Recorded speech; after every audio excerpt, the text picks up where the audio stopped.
A little mouse named Max lived in a cozy hole near a big farmhouse.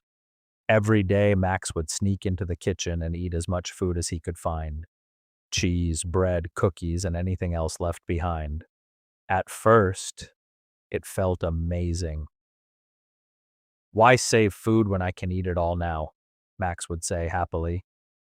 But soon, Max started getting bigger and slower.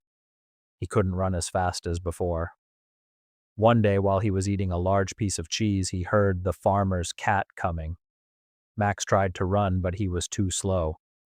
He barely escaped and hid in his hole, breathing fast and scared. That night, Max thought to himself, "All this eating is making me weak, not strong." The next day, instead of eating everything, Max took only a little food and saved the rest. He started moving more, running around and staying active. Days passed and Max became quick and healthy again. One afternoon, the cat came back.